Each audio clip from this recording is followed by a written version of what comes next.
Hi friends, this video shows how to stop or block auto update of pre-installed apps or system apps. Please don't forget to subscribe this channel. Please like and share the video. Go to settings. Select settings icon from top right corner. Go to apps.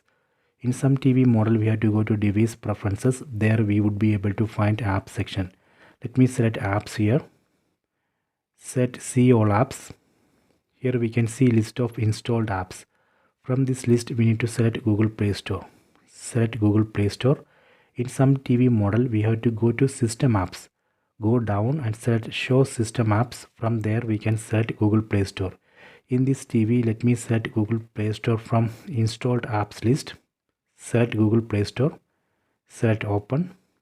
Now we are seeing Google's Play Store app. Go to top right corner. Select this profile icon.